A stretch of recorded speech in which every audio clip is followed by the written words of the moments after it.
You should be ashamed of yourself. I'm an American. You asked the question. I know you can't handle brown people, being part of the West. I'm an American. I barely started, but he doesn't want people to hear what's going on. Israel attacked Iran first. In Syria, they bombed an Iranian consulate in violation of the laws of international law and international diplomatic law. Yeah, they killed Iranians in Iran. They then bombed Ismail Haniyeh in Tehran. They bombed the Iranian capital. And then they bombed Beirut and killed a senior Iranian general. So actually, it was Israel that's been provoking. So we're going to talk about lectures. You should keep your lectures to yourself and be embarrassed for the government you served. As for you living in the region, the problem is not you living in the region. The problem is the army you served and the country you were a spokesman for illegally occupies other people's lands in the West Bank, in Gaza, in the Golan Heights, now in Lebanon again. You are the country that is illegally occupying other people's lands. It's not about you living in your homes, it's about you taking other people's homes. It's about Israel now aiming to annex Gaza, according to Haaretz this week, that Netanyahu no longer has any interest in saving the hostages, as he never did, and is eyeing annexation of Gaza, to quote the Israeli newspaper Haaretz. I'm not sure how Jonathan still comes on these shows and defends that kind of barbarism and open war crimes. I'm not sure how Jonathan sleeps at night watching people burn to death thanks to the military that he served and is now being investigated both at the International Court of Justice and the International Criminal Court. That is what you stand for. You serve the IDF, the Israeli military, which, as I say, is being investigated at the ICJ, and the ICC. You serve a military that has been credibly accused by the United Nations just last week by Israeli media, which showed videos of mass rape of Palestinian detainees. The New York Times this week reported that your military sent children, Palestinian children, as human shields into booby-trapped tunnels and buildings.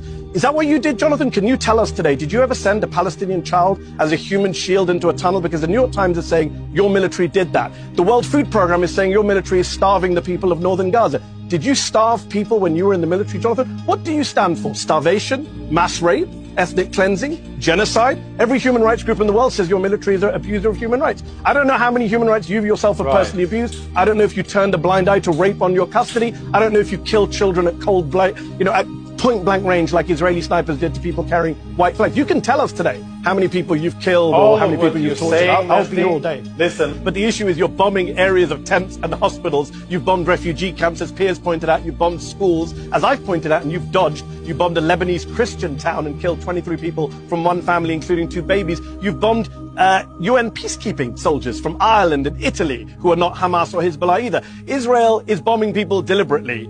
We don't need your word for that. We've seen hundreds of TikToks, including my company, Zateo, that you happily mentioned earlier, put out an entire documentary interviewing Israeli soldiers and showing the TikToks of them bragging about their violence inside of Gaza and now Lebanon. You talk about low-hanging fruit. Let's just be clear here on the facts, since people are not going to get the facts, because as you've read my book, you know there's a tactic called gish galloping, which is what you just did, which is to talk over all the facts without engaging with them. Here are the facts that people can go look up for themselves. Human Rights Watch, Amnesty International, the UN Human Rights Office, UNICEF, UNHCR, Save the Children, World Food Programme, WHO, Doctors Without Borders, I can keep going, Refugees International, International Rescue, they all, Care International, Christian Aid, Physicians for Human Rights, they all say the Israeli military is to blame for the casualties, for the killing of innocent people, for not giving warnings, for bombing civilian targets, and for starving the people of northern Gaza. Right now, Save the Children say that northern Gaza looks like the depths of hell. The World Food Programme says no food has been allowed in by your government and your military since the start of October.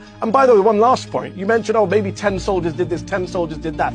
Actually, according to the UN, this stuff is systematic. And I would ask you asked me who my investors are, I'll ask you. You were in the Israeli military. You proudly said you were a combatant. Someone ask you, were you involved in the things the Israeli military is being accused of by the International Criminal Court Chief Prosecutor, by human rights groups?